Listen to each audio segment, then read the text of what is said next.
Hello everyone, I welcome you all to your YouTube channel English by Roshan. तो भैया thumbnail आपने देख लिया और थंबनेल देखकर आप इस वीडियो में आए हो। आज इस वीडियो में मैं डिस्कस करने वाला हूँ इंग्लिश की complete strategy for SSC CGL 2024। ठीक है, और कंप्लीट का मतलब है प्री प्लस मेंस दोनों को कवर मैं इसके अंदर करने वाला हूँ। यानी कि इस स्ट्रेटजी को देखने के बाद में प्री और मेंस दोनों लेवल के जो तैयारी है आपकी वो अच्छी हो जाएगी अगर आप इस स्ट्रेटजी को फॉलो कर लेते हो तो। ठीक है, लेकिन इससे पहले कि आप ये स्ट्रेटजी वीडियो देखें, एक छोटी सी कंडीशन है मेरी कि इसके बाद कोई स्ट्रेटजी वीडियो आपको नहीं देखना है इंग्लिश को लेकर खास करके।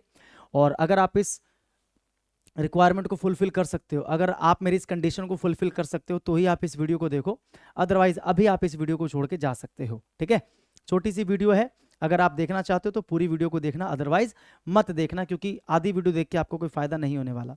अब सवाल यह आता है कि आपके मन में आएगा कि सर क्यों ऐसा, क्यों आप ही की स्ट्रेटेजी वीडियो क्यों देखें, बाकी टीचरों की क्यों ना देखें, या जिनकी हमने देख ली उनकी आप क्यों बोल रहे हैं कि सिर्फ मेरी स्ट्रेटेजी याद रखो, उनकी स्ट्रेटेजी को भूल जाओ। तो आपने जो स्ट्रेटेजी देखी अच्छी बात है, आपने देख ली है। ठीक है, आगे देखने के लिए मैं क्यों मना कर रहा हूँ, क्योंकि मेरी स्ट्रेटेजी जो है ना अपने आप में क्या है, ट्रस्टवर्दी है, आप इस पर ट्रस्ट कर सकते हो। कुछ भी फिजूल की बात मैं नहीं करने वाला, सारी चीज़ें प्रैक्टिकल बताने वाला हूँ जो आप कर सकते हो और जिसको फॉलो करके आपका सिलेक्शन जो है सुनिश्चित हो सकता है। अब ऐसा है क्यों, ट्रस्ट करने के योग्य ऐसी क्या बात है, यही ये भी जानना जरूरी है कि ट्रस्ट क्यों किया जाए मेरी स्ट्रेटेजी पर। क्योंकि मैं खुद एसएससी सीजीएल सेलेक्टेड हूँ। एसएससी के जितने भी एग्जाम्स होते हैं, सीएचएसएल, सीजीएल, सीपीओ, सारे एग्जाम मैंने क्रैक किए हुए हैं। और पहले मेंस जो था वो 200 नंबर का हुआ करता था, इंग्लिश की सिर्फ बात कर रहा हूँ मैं। तो 200 में से 190 प्लस मैंने 2 बार स्कोर किया है मेंस के अंदर, जो कि अच्छा स्कोर है। और प्री के अंदर 50 में से 50 इंग्लिश में मैंने बहुत बार स्कोर किया हुआ है। और सबसे इंपॉर्टेंट बात, मुझे पढ़ाने का एक्सपीरियंस लगभग 9 सालों का है, जिसमें से 6.5 या 7 साल जो है मुझे ऑफलाइन का एक्सपीरियंस है। ऑफलाइन में बच्चे बैठे होते हैं और वहाँ पर कुछ भी आप ऐसा लेकर नहीं जा सकते कि आपने 2 किताबें पढ़ ली और पढ़ाने चले गए, नहीं, वहाँ पर बच्चे डाउट पूछते हैं लाइव। ठीक है, तो उसके लिए आपके खुद के कॉन्सेप्ट अच्छे होने चाहिए। तो आप अंदाज़ा लगा सकते हैं कि मैं ऑफलाइन में पढ़ाता था तो मुझे पढ़ाने का एक्सपीरियंस अच्छा खासा है। और काफ़ी सालों से मैं एग्जाम्स वगैरह देखता आ रहा हूँ, क्या आता है क्या नहीं आता है, क्या ज़रूरी है क्या नहीं है, तो उसका मुझे अच्छा एक्सपीरियंस है। इसीलिए मैं कह रहा हूँ कि ये स्ट्रेटजी जो है इसके बाद कोई दूसरी स्ट्रेटजी देखने की आवश्यकता नहीं है। ठीक है भाई, चलिए आगे बढ़ते हैं, मेन चीज पे आते हैं कि इस वीडियो में आप क्या क्या देखने वाले हो। ठीक है, इधर से बताता हूं मैं, इस वीडियो में आप क्या क्या देखने वाले हो पहले मैं बताता हूं। सबसे पहले इंपॉर्टेंट डेट्स आप देखने वाले हो। बच्चे सवाल पूछते हैं कि सर इंपॉर्टेंट डेट्स बताइए पहले, कि एग्जाम कब होगा, फॉर्म कब आएगा। तो दो चीजों की हम बात करने वाले हैं कि फॉर्म कब आएगा और एग्जाम कब होगा। ठीक है, एग्जाम पैटर्न क्या रहेगा, है ना। एग्जाम पैटर्न का मतलब कि इंग्लिश कितने सेक्शंस में पूछा जाएगा, कितने क्वेश्चंस होंगे, कितने मार्क्स होंगे, वेटेज क्या होगा अलग अलग टॉपिक्स का। बच्चे पूछते हैं कि सर बता दो ग्रामर का वेटेज कितना है, कितने मार्क्स का ग्रामर आता है, या कितने मार्क्स का जो है वो कैब आता है, ग्रामर में कौन से टॉपिक सबसे ज्यादा इंपॉर्टेंट है, वो सब मैं डिस्कस करने वाला हूँ। ठीक है, उसके बाद मैं बताने वाला how to prepare with the help of YouTube. YouTube की मदद से कैसे पढ़ाई कर सकते हो। देखो यूट्यूब एक बहुत अच्छा सोर्स है पढ़ाई करने के लिए। यूट्यूब के ऊपर बहुत सारे टीचरों ने बहुत अच्छा अच्छा कंटेंट पूरा का पूरा डाल रखा है। बस बच्चों की गलत फहमी ये होती है कि उनको ऐसा लगता है कि यूट्यूब का जो कंटेंट है ना, उसे सिलेक्शन नहीं मिल सकता। ये आपकी गलत फहमी है। यूट्यूब से भी सिलेक्शन लिया जा सकता है अगर आप पढ़ने को लेकर क्या है, डेडिकेटेड और सीरियस है। ठीक है, जरूरी नहीं है कि पेड बैच लोगे तभी सिलेक्शन होगा भाई। यूट्यूब के ऊपर काफी तगड़ा कंटेंट काफी तगड़े टीचरों ने डाला हुआ है। ठीक है, विच books do you need for the preparation. अब एक सवाल आता है कि सर कौन सी बुक्स लें हम, किस बुक से ग्रामर करें, किस बुक से प्रैक्टिस करें, किस बुक से वोकैब करें, किस बुक से कॉम्प्रिहेंशन करें। Do you need paid batch, क्या वाकई में आपको पेड बैच की आवश्यकता है, और अगर है तो किनको है और क्यों है, ये भी हम डिस्कस करने वाले हैं इस वीडियो में। ठीक है, सबसे पहले बात करते हैं इंपॉर्टेंट डेट्स की भाई, कि इंपॉर्टेंट डेट्स क्या हैं। तो अगर हम बात करें date of advertisement, date of advertisement यानी कि फॉर्म कब निकलेगा एसएससी सीजीएल का, तो भैया फॉर्म निकलेगा 11 जून 2024 को। ठीक है, और आपका जो एग्जाम होगा वो होगा आपका अक्टूबर 2024 को, सितंबर अक्टूबर 2024 को। हो सकता है सितंबर के मिड में या एंड में स्टार्ट हो और अक्टूबर तक जाए। यानी कि ऑलमोस्ट आपके पास जो है ना 6 मंथ्स एग्जाम के लिए, कितने ऑलमोस्ट आपके पास 6 मंथ्स। और प्री के बाद मान लो आप 1.5 से 2 महीने का आपको टाइम मिलेगा, और उसके बाद आपका मेंस होगा, तो मेंस के लिए आपके पास 8 महीने। यानी कि अगर अभी से आप लग जाएं, मैं कहता हूं अगर आपने अभी तक तैयारी स्टार्ट नहीं भी करी है, अगर आज से भी आप स्टार्ट करते हैं, इस वीडियो को देखने के बाद भी आप इस तरीके से स्टार्ट करते हैं, तो आई कैन गारंटी यू कि आपका सिलेक्शन होगा। बस आपको तरीके से पढ़ाई करना है। 6 महीना बहुत है यार, 6 महीना प्री के लिए बहुत है, और मेंस के लिए 8 महीने है आपके पास, बहुत है। अगर आप तरीके से एक शेड्यूल बना के अगर आप पढ़ाई करेंगे तो ये टाइम आपके लिए इनफ है, मोर देन इनफ है। ठीक है भाई, समझ में आया। तो आपको बस पढ़ाई करनी है। अब बात करते हैं कि इंग्लिश का ओवरऑल पैटर्न क्या रहता है, क्या क्या चीजें पूछी जाती हैं। तो सबसे पहले इंग्लिश को मैं 3 सेक्शन में डिवाइड कर रहा हूं। पहला है ग्रामर, दूसरा है वोकैब, तीसरा है कॉम्प्रिहेंशन। ठीक है, ग्रामर के अंदर जो क्वेश्चंस आते हैं वो क्या क्या आते हैं ग्रामर के अंदर? ग्रामर के बेस पे जो क्वेश्चन पूछेंगे आपसे वो कॉमन एरर्स के क्वेश्चंस पूछेंगे आपसे। एरर बताना होता है आपको, ठीक है, 5 पार्ट्स में 4 पार्ट्स में सेंटेंस को बांट दिया जाता है और किसी एक पार्ट में एरर होता है तो वो पूछेंगे आपसे।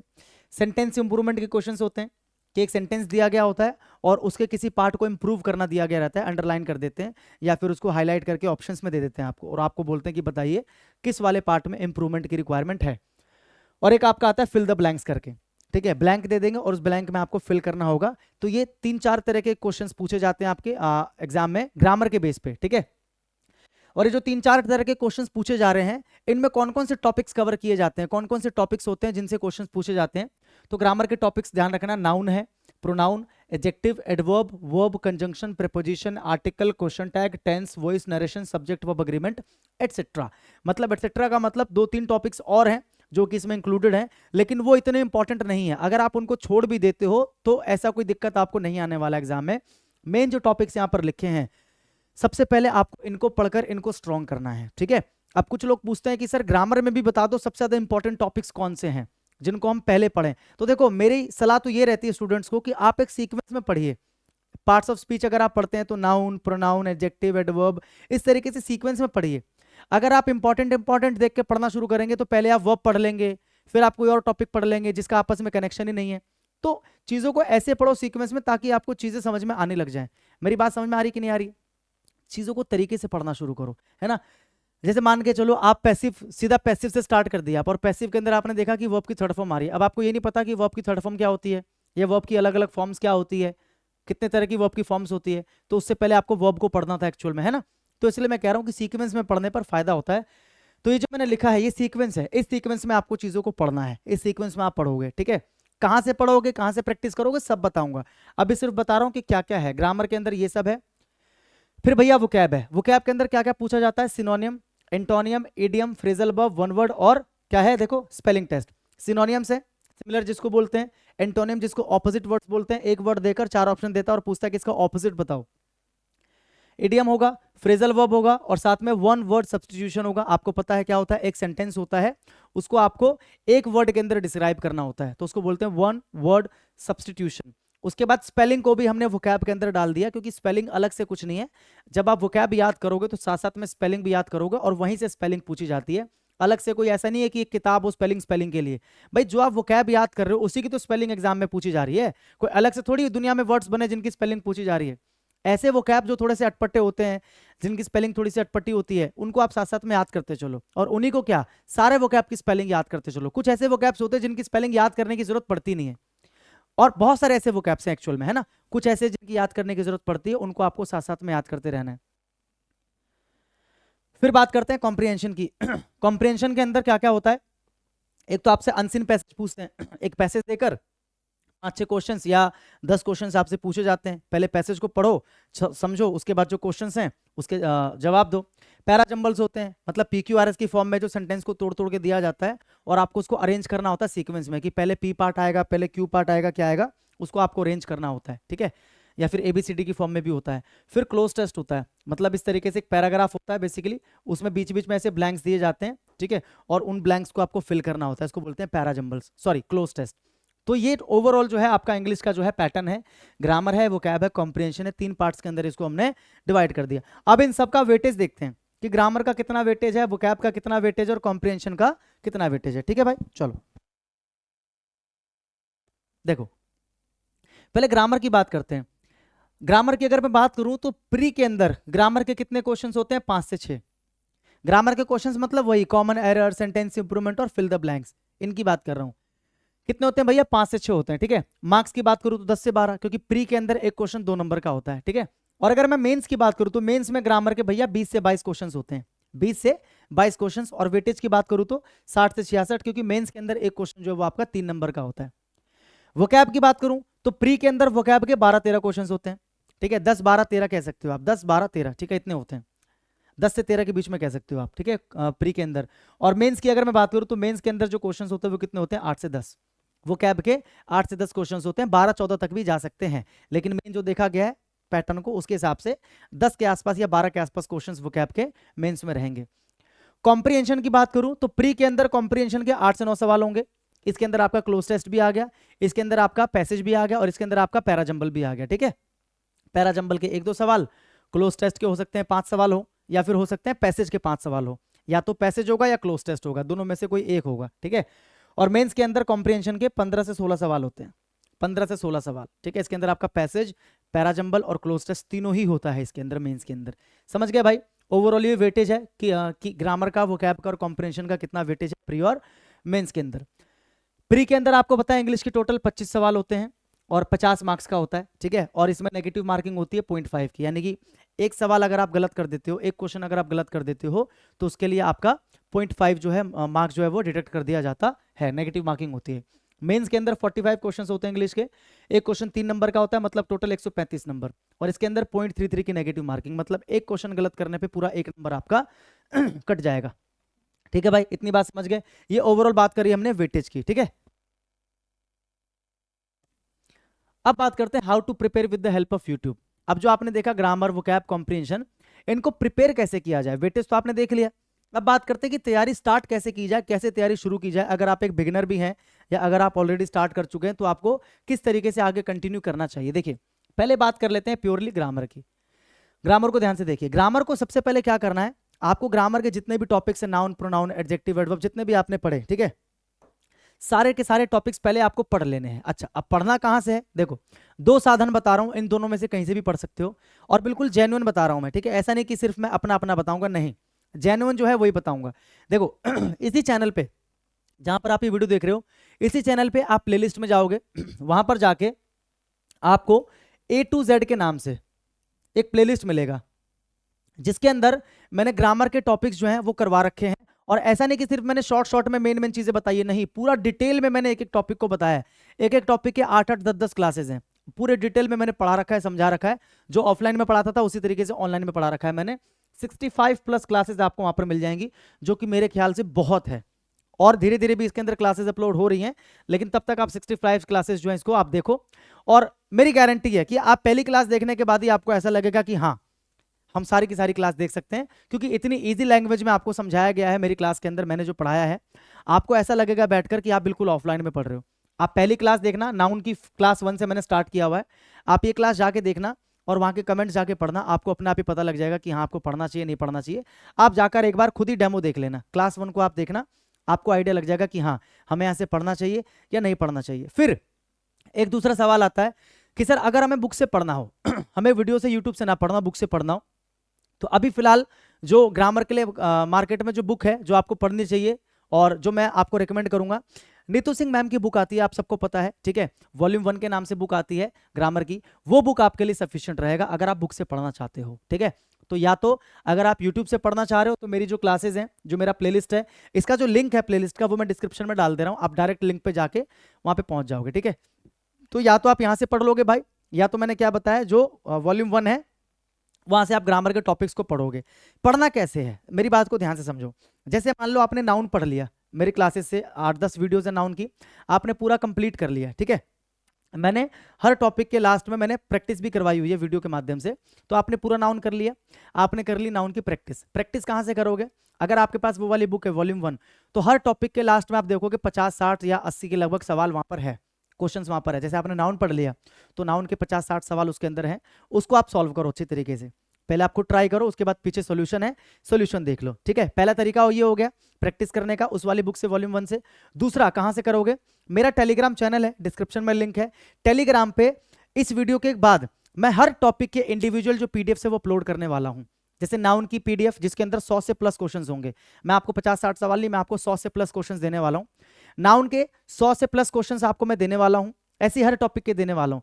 पहले क्वेश्चंस होंगे, आप खुद उसको अटेम्प्ट करो, और फिर नीचे मैंने एक्सप्लेनेशन भी दिया हुआ है, आंसर्स के साथ में एक्सप्लेनेशन भी, कि इस वाले क्वेश्चन का अगर ये आंसर है तो क्यों है। मैंने हर एक क्वेश्चन को एक्सप्लेन किया हुआ है, पूरी कंप्लीट पीडीएफ आपको हर टॉपिक की मिल जाएगी, तो वहां से भी आप प्रैक्टिस करो। और मैंने जो क्वेश्चंस दिए हैं 100-150 जितने भी क्वेश्चंस है हर टॉपिक के, वो सारे प्रीवियस ईयर के एग्जाम में आए हुए क्वेश्चंस हैं। तो एक तो मैंने बताया अगर आपके पास बुक है तो बुक के क्वेश्चंस भी हैं आपके पास, उसके बाद मेरी पीडीएफ को जरूर करना जो मैं टेलीग्राम पे दूंगा, क्योंकि सारे मैं प्रीवियस ईयर के क्वेश्चंस आपको देने वाला हूं, सारे प्रीवियस ईयर के क्वेश्चंस है, कुछ भी बनाया हुआ अपनी तरफ से नहीं है। ठीक है। और एक्सप्लेनेशन बिल्कुल बेस्ट मेथड में आपको दिया हुआ है, आप जाके पीडीएफ को देखोगे आपको अपने आप ही पता लग जाएगा, ठीक है। दो चीजें मैंने आपको बता दी। तीसरा जो सोर्स है जहां से आपको क्या करना है, जहां से आपको प्रैक्टिस करना है, वो एक बुक है। एक बुक का नाम मैं आपको बता रहा हूं, मिरर ऑफ कॉमन एरर्स, ठीक है, मिरर ऑफ कॉमन एरर्स।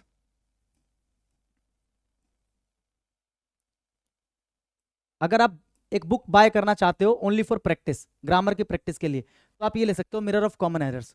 इसमें सिर्फ और सिर्फ कॉमन एरर्स आपको मिलेंगे, हर टॉपिक के कॉमन एरर के आपको 50-100 सवाल इसके अंदर आपको मिल जाएंगे, और इसके अंदर भी आपको सॉल्यूशन भी साथ साथ में मिल जाएगा, ठीक है।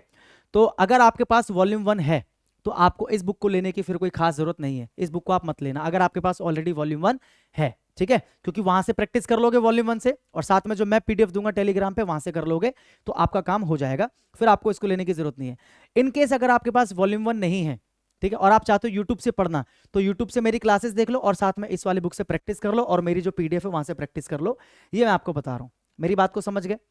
किनको ये बुक लेनी है, किनको नहीं लेनी, समझ में आ गया? जिनके पास वॉल्यूम 1 है उनको नहीं लेनी, जिनके पास नहीं है वो यूट्यूब से पढ़ना चाह रहे हैं, बुक नहीं लेना चाह रहे हैं वो वाली वॉल्यूम 1, तो आप ये वाली बुक जरूर ले लेना फिर प्रैक्टिस के लिए। मेरी पीडीएफ के अलावा इस वाली बुक से प्रैक्टिस कर सकते हो, या फिर सबसे आसान तरीका बताऊं तो बुक खरीदने की कोई आवश्यकता नहीं है, प्ले स्टोर पर ये वाली बुक आपको मिल जाएगी, ठीक है।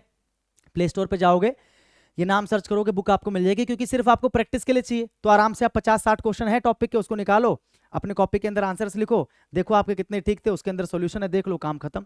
बुक खरीदने की आवश्यकता नहीं है, बिना मतलब पैसा बर्बाद नहीं करना। किताबें इकट्ठी कर लोगे लेकिन पढ़ोगे नहीं, कोई फायदा नहीं। तो इस तरीके से आपको हर एक टॉपिक को कवर करना है। अब जब आपको लगे कि आपने ग्रामर के सारे टॉपिक इस तरीके से कवर कर ली जैसे कि मैंने बताया अभी, ठीक है, उसके बाद आप क्या करो, मिसलेनियस की प्रैक्टिस करोगे। किसकी प्रैक्टिस करोगे? मिसलेनियस की, ठीक है।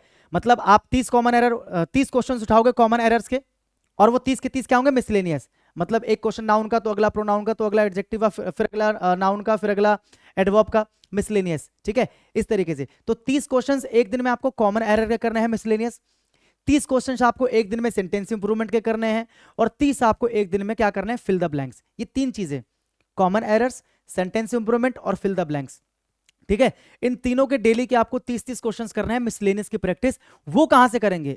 वो करेंगे इस वाली बुक से। तो आपके पास ये वाली बुक जरूर होनी चाहिए, चाहे आपके पास वॉल्यूम 1 है, चाहे आपके पास कॉमन एरर है, मिरर ऑफ कॉमन एरर्स, लेकिन ये वाली बुक हर एक बच्चे के पास जरूर होनी चाहिए, क्योंकि ये ऑल इन वन है। ये जो बुक है ये क्या है? ऑल इन वन, यानी कि इसके अंदर आपको क्या मिलेगा भैया? सब कुछ मिलेगा, वो कैप भी मिलेगा, ग्रामर भी मिलेगा, कॉम्प्रिहेंशन भी मिलेगा, ठीक है। जब आपने टॉपिक वाइज प्रैक्टिस कर ली, उसके बाद इस वाली बुक में मिसलेनियस क्वेश्चंस दे रखे हैं। कॉमन एरर का एक अलग टॉपिक है जिसके अंदर 1000 के लगभग क्वेश्चंस हैं, सेंटेंस इंप्रूवमेंट के क्वेश्चंस हैं 1000 के आसपास, फिल द ब्लैंक्स के क्वेश्चंस हैं 1000 के आसपास। तो डेली के क्या करोगे? 30-30 सवाल इसमें से लगाते जाओगे, 30 कॉमन एरर, 30 सेंटेंस इंप्रूवमेंट और 30 फिल द ब्लैंक्स मिसलेनियस के लिए। ये मिसलेनियस वाली बुक है, इतना समझ गए? तो पहले टॉपिक वाइज ग्रामर, उसके बाद मिसलेनियस की प्रैक्टिस इस वाली बुक से। इतना आप समझ गए? ये बात आपको समझ में आ गई कि ग्रामर की प्रैक्टिस आपको कहां से करनी है। इतना करने के बाद में मैं देखता हूं कि ग्रामर में कहां पर डाउट आता है। आ ही नहीं सकता, आ ही नहीं सकता। बस इतना करके तो देखो, मेरी क्लास देख लो यूट्यूब से, वॉल्यूम 1 से टॉपिक पढ़ लो, प्रैक्टिस जहां जहां से मैंने बताया वहां से प्रैक्टिस कर लो। समझ में आ गया? ये वाली बुक आपके पास जरूर होनी चाहिए। अगर आप एक एस्पिरेंट है, आप तैयारी कर रहे हैं एसएससी की, तो ये बुक आपके पास होनी चाहिए। अभी आगे इसको और भी फायदे बताऊंगा। अभी सिर्फ मैंने बताया ग्रामर में आप यहां से क्या कर सकते हो? प्रैक्टिस डेली के 30 कॉमन एरर, 30 सेंटेंस इंप्रूवमेंट और 30 फिल द ब्लैंक्स, ठीक है। 20-20 भी कर सकते हो, अगर आपके पास टाइम है तो 40-40 भी कर सकते हो, ठीक है भाई। वापस इस पे आ जाते हैं। इससे आप कर सकते हो, इसकी जो लिंक है मैं डिस्क्रिप्शन में दे दे रहा हूं प्लेलिस्ट की, वहां से जाके आप क्लास 1 जरूर देखना। Practice all the question chapter wise मैंने आपको बता दिया, asked in different SSC exams, ठीक है। एसएससी के एग्जाम्स में जो क्वेश्चंस पूछे गए हैं उसकी प्रैक्टिस आपको करनी है चैप्टर वाइज पहले, और कहां कहां से करनी है मैंने आपको बता दिया। अगर आपके पास वॉल्यूम 1 है तो वहां से, नहीं है अगर आप ये वाली बुक लेना चाहते हो तो ये बुक ले सकते हो, और मैं जो पीडीएफ दूंगा टेलीग्राम पे वो भी आपको जरूर करना है। पीडीएफ तो आपको जरूर करना है, ठीक है, क्योंकि उसमें 100 से प्लस क्वेश्चन है हर टॉपिक के, और बेस्ट एक्सप्लेनेशन मैंने नीचे दिया हुआ है, ठीक है। ग्रामर की हमने बात कर ली भाई पूरी तरीके से, ये मैंने आपको बता दिया, पीडीएफ आपको मेरे टेलीग्राम पे मिल जाएगा। रीडिंग कॉम्प्रिहेंशन के लिए क्या करना है? रीडिंग कॉम्प्रिहेंशन के लिए आपको अभी से, आज से ही डेली 30 मिनट आपको क्या करना है? बुक रीड करना है। डेली 30 मिनट्स आपको बुक रीड करना है, ठीक है। अब वो बुक कोई भी हो सकती है, वो एक नोवेल भी हो सकती है, वो एक स्टोरी बुक भी हो सकती है, वो एनसीईआरटी की कोई बुक भी हो सकती है, ठीक है, या न्यूज़पेपर भी हो सकता है। डेली 30 मिनट की रीडिंग से क्या फायदा होगा ना भाई, आपकी जो बेसिक अंडरस्टैंडिंग है लैंग्वेज को समझने की वो डेवलप होगी, क्योंकि जब तक पढ़ी हुई चीज को आपका दिमाग नहीं ऑब्जर्व कर पा रहा, ठीक है, नहीं समझ पा रहा, तब तक कोई फायदा नहीं है, तब तक इंग्लिश आपको समझ में आएगी ही नहीं। आप कोई चीज इंग्लिश में पढ़ रहे हो और आपका दिमाग इसको डिकोड नहीं कर पा रहा, उसको मतलब हिंदी में ट्रांसलेट नहीं कर पा रहा, तब तक आप इंग्लिश में कैसे स्कोर करोगे? इस चीज को समझो। वो बेसिक अंडरस्टैंडिंग डेवलप एक दिन में ऐसे चुटकी बजाकर नहीं होगा। उसके लिए डेली आपको रीड करना पड़ेगा 30 मिनट्स या 20 मिनट्स। देखो मैंने क्या बोला, स्टार्टिंग में बताया था कि मैं प्रैक्टिकल चीजें बताने वाला हूं, मैं कुछ भी ऐसा नहीं बताऊंगा कि चुटकी बजाते तुम्हारे इंग्लिश में स्कोर हो जाए, नहीं, मैंने भी तो किए ना चीजें, ये हर एस्पिरेंट करता ना सेलेक्ट होने वाला, ये तो तुम क्यों नहीं कर सकते? तो डेली 30 मिनट रीडिंग को दो भाई, रीडिंग करोगे उससे बहुत फायदे मिलेंगे, बेसिक अंडरस्टैंडिंग डेवलप होगी, स्ट्रक्चर क्या होता है सेंटेंस का वो समझ में आएगा, कैसे एक ही सेंटेंस को अलग अलग स्ट्रक्चर में लिखा जा सकता है वो समझ में आएगा, और डेली रीड करने से आपके दिमाग को एक हैबिट हो जाएगी कि हाँ, क्योंकि देखो हम कोई काम अगर डेली करते हैं डेली करते हैं डेली करते हैं, वो चीज़ ऑटोमेटिकली हमें समझ में आने लग जाती है। समझ में आ रहा है? जैसे रूबिक्स क्यूब होता है, जो एक क्यूब होता है जिसको हम सॉल्व करते हैं, एक दिन में नहीं होता, 2 दिन में नहीं होता, लेकिन जब आप डेली उसको करते रहोगे 1 महीने तक, तो आपके दिमाग में ऑटोमेटिकली जो स्टेप्स है वो क्या होते रहेंगे, फीड होते रहेंगे, आपको ऑटोमेटिकली पता रहेगा कि अब इसको ऐसे घुमाना, अब इसको ऐसे घुमाना है। तो सब कुछ हैबिट पे डिपेंड करता है, प्रैक्टिस पे डिपेंड करता है। तो डेली आप 20 या 30 मिनट रीडिंग जरूर करो, बिना रीडिंग किए इंग्लिश इंप्रूव होगा ही नहीं, लिखवा के ले लो मुझसे स्टैम्प पेपर पे, रीडिंग आपको करना ही पड़ेगा। डेली रीड करो, एक नोटबुक बनाओ अलग से, ठीक है, जो आप रीड करते हो उसमें जो भी वोकैब आपको समझ में नहीं आता उसको गूगल से ढूंढो और उसको अपने नोटबुक में लिखते चलो। मैंने भी ये चीजें की हैं अपने टाइम पे, नोटबुक में उसको लिखते चलो, ठीक है, उसको पढ़ते चलो, याद करते चलो। तो रीडिंग आपको करना है ये कॉम्प्रिहेंशन के लिए। अब जब आप रीडिंग कर रहे हो तो प्रैक्टिस भी तो करोगे ना। कॉम्प्रिहेंशन में क्या क्या आता है, एक तो अनसीन पैसेज आता है, एक क्लोज टेस्ट और एक पैरा जंबल, तो इन तीनों की ही प्रैक्टिस आपको रोज करनी है। डेली के 2 अनसीन पैसेज आपको सॉल्व करने हैं, डेली के कम से कम 3 क्लोज टेस्ट आपको सॉल्व करने हैं, और डेली के कम से कम 5 पैरा जंबल्स आपको सॉल्व करने हैं, कम से कम 5 बता रहा हूं, पैरा जंबल तो आप 10 सॉल्व करो मेरे कहने पे। डेली के 10 पैरा जंबल, डेली के 3 या 5 आप कर सकते हो क्या क्लोज टेस्ट, और डेली के 2 आप क्या करो अनसीन पैसेज। कहां से करोगे? अगेन इसी वाली बुक से इस बुक में सब है, cloze test, para jumble, unseen passage, इसके अंदर सब है। तो यहां से आप डेली के प्रैक्टिस करोगे, डेली करना है, ये एक दिन का काम नहीं है। रीडिंग तो करनी है, रीडिंग के अलावा यहां से डेली के, क्योंकि जितना ज्यादा प्रैक्टिस करोगे ना क्लोज टेस्ट का, पैरा जंबल का, उतना ज्यादा चीजें आपको समझ में आने लग जाएंगी। अब सवाल यह है कि सर पहले हम पैरा जंबल पढ़ तो लें, कुछ ट्रिक्स तो हमें पता लग जाए कि पैरा जंबल को कैसे सॉल्व करते हैं, क्लोज टेस्ट को कैसे सॉल्व करते हैं, उसके बाद हम यहां से प्रैक्टिस करेंगे। तो उसका भी इलाज हमने कर दिया है ना। देखो पैरा जंबल के लिए और क्लोज टेस्ट के लिए मैंने इसी चैनल के ऊपर ना 5-5, 6-6 वीडियोस मैंने डाल रखी हैं। इन दोनों की जो प्लेलिस्ट है वो आपको डिस्क्रिप्शन में मिल जाएगा, पैरा जंबल और क्लोज टेस्ट के नाम से। मेरी बात मानकर, अपने बड़े भाई की बात मानकर बस एक काम करना, एक बार इन वीडियोस को देख लेना यार, तुम्हारा ज्यादा टाइम नहीं लगेगा, ठीक है। एक बार बस पांचों या 6 क्लास जितनी भी क्लास है, एक बार आप उसको देख लेना, पैरा जंबल की भी और क्लोज टेस्ट की भी, और इसको देखने के बाद एक बार ना प्रैक्टिस करना ना, तुम वापस वीडियो में आके थैंक यू लिख कर गए फिर मेरा नाम बदल देना।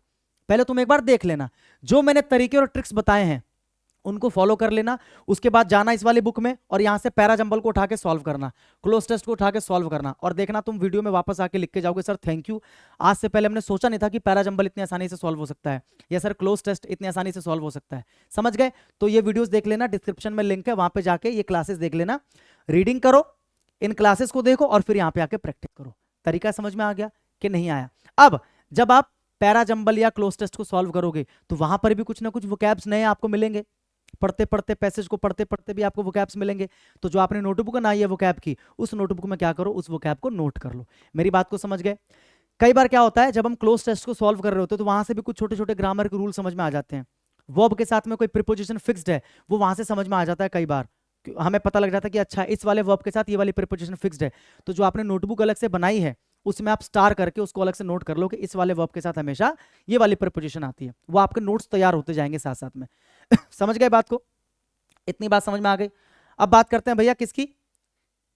ये मैंने आपको बता दिया कि चैप्टर वाइज करने के बाद में मिसलेनियस की प्रैक्टिस करो, और मैं अपने टेलीग्राम पे मिसलेनियस की भी पीडीएफ में आपको दे दूंगा, ठीक है, टेलीग्राम ज्वाइन कर लेना। वोकैब की बात करते हैं, तो वोकैब में बिल्कुल जेन्युइन ओपिनियन में आपको देने वाला हूं कि सर वोकैब कहां से याद करें। अगर ऑलरेडी आपके पास वोकैब की कोई बुक है, XYZ किसी भी टीचर की वोकैब की आपके पास बुक है, ठीक है, बहुत सारी किताबें मार्केट के अंदर अवेलेबल है, तो भैया मेरी ओपिनियन ये है कि पहले आप उस बुक को खत्म कर लो, कोई दूसरी बुक मत लो। कोई कुछ भी कहता हो आपको कि यार ये वाली बुक बेस्ट है, यार ये वाली बुक बेस्ट है, जो तुम्हारे पास बुक है ना भाई, रिक्वेस्ट करता हूं उस बुक को खत्म कर दो 2 से 3 बार। एक एक वर्ड को अच्छे से घिस लो, याद कर लो, क्योंकि एक सच्चाई बता रहा हूं, वो कैब में कुछ भी नया नहीं है, वो कैब वही है जो हर बार आता है, वो कैब कोई क्रिएट नहीं कर सकता टीचर अपने आप से, वो कैब वही है भैया। टीचर का एक्सप्लेन करने का तरीका अलग अलग हो सकता है उस वो कैब को, लेकिन वो कैब तो वही है ना। एग्जाम में आए हुए जो वो कैब्स है उनको किसी ने बनाया थोड़ी है, ऑलरेडी वो क्या है, ऑलरेडी वो कैब्स हैं जिनको एक टीचर ने अपनी बुक के अंदर डाल दिया, अलग तरीके से एक्सप्लेन कर दिया, दूसरे ने अपनी बुक के अंदर डाल दिया, अलग तरीके से एक्सप्लेन कर दिया। तो आपके पास जो भी वो कैब की बुक है, चाहे आपके पास ब्लैक बुक है, चाहे आपके पास पिनेकल की प्रीवियस ईयर है, कोई सी भी बुक है, आप उस बुक को ऑलरेडी अच्छे से क्या करो, खत्म करो। अगर आपके पास नहीं है और आप लेना चाह रहे हो वो कैब की बुक, तो मेरी सजेशन आपके लिए ये है कि ये बुक तो आप ले ही रहे हो ना, तो अलग से वो कैब की बुक मत लो।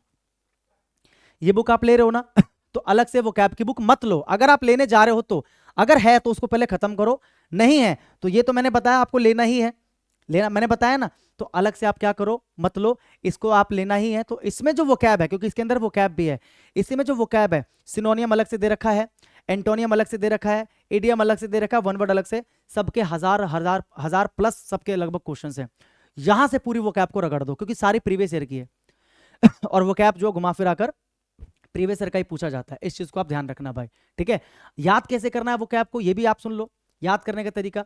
जैसे इसके अंदर क्वेश्चन है, मान लो एक क्वेश्चन है, एक क्वेश्चन है और उसके 4 ऑप्शंस दिए, एक क्वेश्चन है उसके 4 ऑप्शंस दिए, एक क्वेश्चन है उसके 4 ऑप्शंस दिए गए हैं। तो भैया मान लो इस क्वेश्चन का करेक्ट आंसर ए है, तो क्या आप ए को याद करके बाकी 3 को छोड़ दोगे? नहीं, बाकी 3 ऑप्शंस को भी याद करना है, क्योंकि वो जो ऑप्शंस हैं कोई अलग से थोड़ी बने हैं, वो भी किसी ना किसी एग्जाम में आए हुए वर्ड्स हैं, वो कैब्स हैं। किसी एग्जाम में वन वर्ड बन के आया होगा, तो किसी एग्जाम में आगे देखोगे एंटोनियम बन के आ जाएगा, किसी एग्जाम में आगे देखोगे यही सिनोनियम बन के आ जाएगा, यही किसी एग्जाम में आगे पैसेज के अंदर पूछ लिया जाएगा। तो कहने का मतलब यही है कि भैया वो कैब कोई बदलता नहीं है, वही है। तो आपको चारों ऑप्शंस को याद करना होगा, इस चीज को आप समझ जाओ, ठीक है। और इस वाली बुक के अंदर चारों ऑप्शंस को एक्सप्लेन किया गया है। जैसे वन वर्ड है मान लो इसका आंसर ये वाला है, तो बाकी के जो 3 है इनको भी एक्सप्लेन किया है कि इनका आंसर क्या है और इनका क्या मतलब है। मेरी बात पे भरोसा रखो, अगर इसकी भी सारी वोकैब आपने खत्म कर दी ना, 5,000 से या 6,000 7,000 के लगभग वोकैब तो इसमें भी आपको मिल जाएगा, ऑप्शंस को मिलाकर अगर आप देखोगे, अगर आपने कर दिया, मैं देखता हूं कैसे आपका वोकैब में मार्क्स कम आएगा। भैया देखो, किताबें इकट्ठे करने से सिलेक्शन अगर होता तो जिसकी दुकान होती है किताब की वो सबसे ज्यादा सिलेक्शन लेके बैठा होता। किताबें जमा कर लेने से आपका सिलेक्शन नहीं होगा, क्योंकि किताबें जमा कर लेने से अगर सिलेक्शन होता तो जो किताबें बेचने वाला व्यक्ति होता है, जिसकी बुक स्टॉल होती है, उसके पास सबसे ज्यादा सिलेक्शन होते हैं, क्योंकि उसके पास सबसे ज्यादा किताबें हैं। तो ये नहीं कि उसने ये किताब बताई आप वो किताब ले आए खरीद कर, फिर दूसरे टीचर ने किताब बताई वो किताब आप खरीद कर ले आए। तो किताबें जमा करने से कुछ नहीं होगा, उनको पढ़ना पड़ेगा। आपके पास कोई भी एक किताब है उसको अच्छे से पढ़ो, स्ट्रेटजी बनाओ कि उसको मुझे कैसे खत्म करना है, और उसी को कम से कम 2 से 3 बार रिवाइज करो, तब जाके आपकी वो चीज जो है ना स्ट्रांग हो जाएगी। चाहे वो वोकैब हो, चाहे वो ग्रामर हो, चाहे वो कॉम्प्रिहेंशन हो, एक चीज पे लोगो, उसको अच्छे से 2-3 बार करो, बदल बदल के करने से अच्छा है। मेरी बात को समझ गए? तो अगर आपके पास ऑलरेडी वोकैब की कोई बुक है तो आप उसको खत्म करो, नहीं है तो ये बुक तो आपको लेना ही है। तो यहाँ वाली जो वोकैब है उसको रगड़ देना, आपका काम हो जाएगा, आपको अलग से कोई बुक लेने की आवश्यकता नहीं पड़ेगी वोकैब के लिए, ठीक है। इतना मैंने बता दिया, ये बुक मेरी सजेशन है। इस बुक में आपको grammar, practice questions, vocabs, comprehension के प्रैक्टिस क्वेश्चन सब मिल जाएंगे। ये किताब आपके पास होनी ही चाहिए, उसके बाद फिर मैं देखता हूँ कि इंग्लिश आपकी स्ट्रॉन्ग कैसे नहीं होती, ठीक है भाई। समझ में आ गया? कॉम्प्रिहेंशन कहां से पढ़ना है, पैराजंबल क्लोज टेस्ट मैंने बता दिया, डिस्क्रिप्शन में लिंक है, जाके देख लेना। वोकैब की क्लास लेने से अच्छा है, मैं सही बताऊं तो अपने आप से याद करो, ठीक है। क्लास लेने से अच्छा है अपने आप से याद करो। क्लास के अंदर हो सकता है कि आप एक क्लास जो 1 घंटे की होती है उसके अंदर आप 10, 12 या 20 वोकैब याद कर पाओगे, लेकिन वैसे अगर आप याद करने बैठोगे तो 1 घंटे में आप आराम से देखोगे तो 40-50 वोकैब्स आप याद करोगे। तो वोकैब को खुद से याद करो। तो मैंने ग्रामर का बता दिया कहाँ से पढ़ना, कहाँ से प्रैक्टिस करना है, मैंने आपको कॉम्प्रिहेंशन का बता दिया, और मैंने आपको वोकैब का भी बता दिया। नोटबुक मैंने आपको बताया आपके पास एक होना चाहिए, ठीक है, जिसके अंदर आप सारे इंपॉर्टेंट रूल जो आप बार बार भूल रहे हो या जो बार बार पूछा जा रहा है उसको आप नोट करते चलोगे, हाईलाइट करते चलोगे, है ना। या इंपॉर्टेंट कोई वर्ब है जिसके साथ प्रीपोजिशन फिक्स्ड है, जैसे आपने पैसेज में पढ़ लिया, पैराजंबल में कहीं पर भी आपने देख लिया कि यार इसके साथ ये प्रीपोजिशन फिक्स है, या ये वाला रूल बार बार पूछ रहा है, तो उसको आप नोट करते गए। या आप डेली रीड करोगे 30 मिनट, वहां से जो वोकैब मिलेगा उसको आप उसके अंदर नोट करते गए। तो एक नोटबुक आपके पास होना चाहिए जिसमें आप अपने नोट्स तैयार करोगे, हैंड रिटन नोट्स आपके बनते जाएंगे, ठीक है। तो ओवरऑल आपको इस तरीके से जो है तैयारी करनी है, इस तरीके से आप करो। अब बात करते हैं कि मॉक टेस्ट की बात करें, कि मॉक टेस्ट का क्या करें सर। देखो, सेक्शनल टेस्ट आप दोगे इंग्लिश का, ठीक है, कहां से दोगे, तो मेरा एक ही सजेशन रहता है, टेक्स्ट बुक। टेक्स्ट बुक अगर आपके पास है तो अच्छी बात है, नहीं है तो ले लो, किसी से शेयर करवा सकते हो शेयर करवा लो। एक टेक्स्ट बुक लेके 2-3 लोग भी कर सकते हो अलग अलग टाइम पे, तो कर लो, ठीक है। मतलब कहने का मतलब अगर आपको टेस्ट देना ही है सेक्शनल, तो आप कहाँ से दे सकते हो, टेक्स्ट बुक के जो सेक्शनल टेस्ट है वो आप दे सकते हो। क्योंकि मैं भी टेक्स्ट बुक पे करता था तैयारी अपनी मॉक टेस्ट वगैरह की, और बहुत सारे बच्चे टेक्स्ट बुक पे करते हैं। तो जब आपकी ग्रामर, कॉम्प्रिहेंशन, वोकैब सब कंप्लीट हो जाए, उसके बाद आप जाना सेक्शनल टेस्ट पे। फिर उसके बाद आप टाइम सेट करके, या टाइम तो ऑलरेडी चलेगा ही चलेगा अगर आप टेक्स्ट बुक पे दोगे, तो वहां से जाके आप क्या करोगे, सेक्शनल टेस्ट दोगे। लेकिन पहले पूरा अपना जो कॉन्सेप्ट है क्लियर करो, ग्रामर का, वोकैब का और कॉम्प्रिहेंशन का। इस तरीके से तैयारी होती है इंग्लिश की। हवा में नहीं हो जाती तैयारी, पढ़ने से तैयारी होती है। और अगर आप ऐसे पढ़ लेते हो जो मैं बता रहा हूँ तरीका, सिलेक्शन में देखता हूँ कैसे नहीं होगा, ठीक है। सारी चीजें बता दी, बुक्स बता दिया, यूट्यूब बता दिया, कहाँ से पढ़ोगे, कौन कौन सी किताब वोकैब के लिए, कॉम्प्रिहेंशन के लिए, मैंने आपको सब बता दिया, ठीक है। इसी तरीके से तैयारी करना। अब बात करते हैं पेड बैच। क्या आपको पेड बैच की आवश्यकता है, और अगर आवश्यकता है तो किनको है। देखो, अगर आप यूट्यूब जो मैंने बताया वहां से अगर आप पूरी तैयारी कर सकते हो तो वेल एंड गुड, बहुत अच्छा है। या अगर आपको लगता है कि केवल वो वाली बुक जो वॉल्यूम 1 है उसको पढ़कर आप पूरी ग्रामर को कर सकते हो तो बहुत अच्छा है। बाकी जो मैंने बुक बताई किरण वाली, वहां से वोकैब और कॉम्प्रिहेंशन की प्रैक्टिस कर सकते हो तो बहुत अच्छा है। लेकिन अगर आपको लगे कि नहीं, मुझे एक कोई बैच चाहिए जिसके अंदर वोकैब भी मिल जाए, कॉम्प्रिहेंशन भी मिल जाए, ग्रामर मिल जाए, सब मिल जाए, ग्रामर, वोकैब, कॉम्प्रिहेंशन सब मिल जाए, साथ साथ में सबकी प्रैक्टिस शीट भी मुझे वहीं पर मिल जाए, कहीं दूसरी जगह ना जाना पड़े, टेलीग्राम पे ना जाना पड़े, यहाँ ना जाना पड़े, एक ही जगह पर ऑर्गेनाइज मैनर में मुझे ग्रामर, कॉम्प्रिहेंशन, वोकैब, उनकी प्रैक्टिस शीट्स, क्लासेस सब मिल जाए मुझे, उसके लिए आप लाइव बैच ले सकते हो, ठीक है। बेसिकली आप पेड बैच ले सकते हो। और अगर आप पेड बैच लेना ही चाह रहे हो, अगर आपको लगता है कि मुझे पेड बैच से ही पढ़ना है, तो पेड बैच मेरा है, मेरे खुद के application English by Roshan sir application, ठीक है। एप्लीकेशन का नाम है English by Roshan sir. Direct play store पे जाके सर्च करोगे, या फिर डिस्क्रिप्शन में लिंक है एप्लीकेशन का, डायरेक्ट वहां पर जाओगे आप एप्लीकेशन पे, तो वहां पर जाके आपको ये बैच मिलेगा, आगाज बैच। बहुत ही पॉपुलर बैच है मेरा, सितंबर में स्टार्ट किया था और बहुत सारे बच्चे इस बैच के अंदर ऑलरेडी जो है इनरोल्ड हैं। ये बैच मेरा अभी रनिंग है, लाइव बैच होता है मेरा, शाम को 7 बजे लाइव क्लास होती है। लेकिन अगर आप लाइव मिस कर दो तो उसकी रिकॉर्डिंग भी आपको 1 घंटे के अंदर मिल जाती है। 7 बजे लाइव होता हूं मैं, ठीक है। और लाइव खत्म होता है 8 साढ़े 8 तक, तो उसके बाद 9 साढ़े 9 बजे तक वही जो मैंने पढ़ाया वही रिकॉर्डेड फॉर्म में आपको वहीं पर मिल जाता है, ठीक है। तो लाइव प्लस वीओडी दोनों है ये। और ये मैंने प्री और मेंस दोनों को टारगेट करके बनाया, ऐसा नहीं कि प्री के लिए अलग से पढ़ो, मेंस के लिए अलग से, नहीं, दोनों को टारगेट करके बनाए हैं। क्या क्या मिलेगा इसके अंदर, आपको ग्रामर मिलेगा, प्रैक्टिस शीट आपको साथ में मिलेगी, ठीक है। वोकैब मिलेगा स्मार्ट ट्रिक्स के साथ में, और इसकी भी प्रैक्टिस शीट और क्विजेज आपको साथ में मिलेंगे। और इसके अलावा कंप्लीट कॉम्प्रिहेंशन आपको मिलेगा, मैं पूरा पढ़ाऊंगा आपको, क्लोज टेस्ट, पैराजंबल सब पढ़ाऊंगा यहाँ पर। ट्रिक्स क्या होती हैं, कैसे एग्जाम में सॉल्व करें, जल्दी कैसे सॉल्व करें, और इनकी भी जो प्रैक्टिस शीट्स है वो भी मैं आपको देने वाला हूँ प्रैक्टिस के लिए। स्मार्ट अप्रोचेस मैं आपको बताने वाला हूँ। लाइव क्लास होती है भैया शाम को 7 बजे, ठीक है। बैच का जो प्राइस है वो वैसे तो 1501 है, लेकिन जो इसका ऑफर फी है वो कितना है, 1001। 1001 में बैच आपको जो है मिल जाएगा, ठीक है। इंग्लिश के लिए बेस्ट बैच है। मुझे नहीं लगता कि इस बैच को लेने के बाद में आपको कहीं से भी पढ़ने की जरूरत पड़ेगी, किसी भी चैनल पे जाने की जरूरत पड़ेगी, या किसी भी बुक को लेने की जरूरत पड़ेगी, कुछ भी नहीं पड़ेगी। बस ये बैच इनफ है, सिर्फ ये बैच, और मैं जो पीडीएफ्स आपको प्रोवाइड करूंगा एप्लीकेशन पे वो मोर देन इनफ। मतलब उसको करने के बाद में ना भूल जाओ कुछ और, बस इंग्लिश में आप हो जाओगे बादशाह, ठीक है। और आपकी तैयारी हो जाएगी जबरदस्त।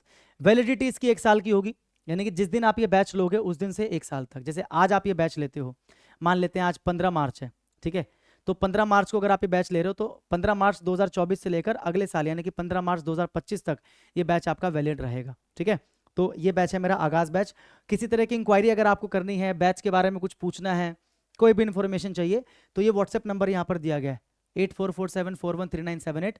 इस पे व्हाट्सएप करके आप जो है डिटेल ले सकते हो, जानकारी आप ले सकते हो। ये वन स्टॉप सोल्यूशन है, बेस्ट है ये बैच। बच्चों का रिव्यू भी पता है मुझे, मैं लाइव बैच ले भी रहा हूँ डेली, बेस्ट बैच है। मुझे नहीं लगता कि इससे बेहतर कुछ हो सकता है, क्योंकि मैं अपना जो ऑफलाइन का एक्सपीरियंस है सारा मैं ऑनलाइन में लेके आ गया हूँ। तो जब आप मुझसे पढ़ोगे तो आपको यही लगेगा कि आप ऑफलाइन में पढ़ रहे हो, मैं आपके सामने खड़ा हूँ, तो आपको ऐसा लगेगा, ठीक है। तो इंक्वायरी नंबर ये दिया गया है, इस पर व्हाट्सअप करके आप इंक्वायरी ले सकते हो। एक और बैच है ओनली फॉर ग्रामर। अगर आपको लगता है कि सिर्फ मुझे ग्रामर पढ़ना है, वो कैप कॉम्प्रिहेंशन में कहीं और से पढ़ लूंगा, तो ग्रामर के लिए ग्रामर स्पेशल बैच है ये आपका वीओडी बैच है, रिकॉर्डेड बैच है, लाइव नहीं है ये। इसमें आपको पूरा का पूरा ग्रामर जो है एक साथ आपको कंपाइल्ड होकर मिल जाएगा टॉपिक वाइज, तो वहां से आप पढ़ो, प्रैक्टिस शीट भी आपको मिलेगी, ठीक है। और एग्जाम ओरिएंटेड क्वेश्चंस होंगे, फालतू के क्वेश्चन नहीं होंगे, सारे प्रीवियस ईयर बेस्ड क्वेश्चंस होंगे। और मेरे खुद के जो स्मार्ट अप्रोच है वो आपको इसके अंदर मिलेंगे। इसकी जो फी है वो कितनी है, 501। वैलिडिटी इसकी भी कितनी है, 1 ईयर। ग्रामर स्पेशल है, ये भी प्री और मेंस दोनों को टारगेट करके जो है बनाया गया है, ठीक है। इंक्वायरी नंबर ये है 8447413978, वैलिडिटी 1 ईयर की है। तो अगर आपको ये बैच चाहिए तो इसके लिए भी आप डिस्क्रिप्शन में इसका लिंक मिल जाएगा आपको एप्लीकेशन का, वहां से जाके आप इस बैच पे जाओगे ग्रामर स्पेशल पे, तो आप इस बैच को ले सकते हो। ठीक है, तो आई होप आई थिंक कि मैंने सारे के सारे जो पॉइंट्स है वो मैंने कवर कर दिए हैं तैयारी के लिए। फिर भी अगर आपको लगता है कि कुछ छूट गया या आपको कुछ पूछना है तो कमेंट के अंदर फटाफट से अपना क्वेश्चन डाल दो, क्योंकि आपके हर एक क्वेश्चन को मैं पढ़ूंगा और मैं सबको पर्सनली रिप्लाई करूंगा। ठीक है, और साथ साथ में ये भी कमेंट करके जाना कि अगली स्ट्रेटजी वीडियो आपको किस सब्जेक्ट की चाहिए, ताकि मैं उसकी वीडियो बना के जल्दी से जल्दी आपको दे सकूं। ठीक है भाई, तो जो बताया उसको पढ़ते रहो, तैयारी करते रहो। मैं आपसे मिलूंगा जल्दी ही अगली स्ट्रेटजी के साथ में, तब तक के लिए सभी को मेरी तरफ से भाई जय हिंद।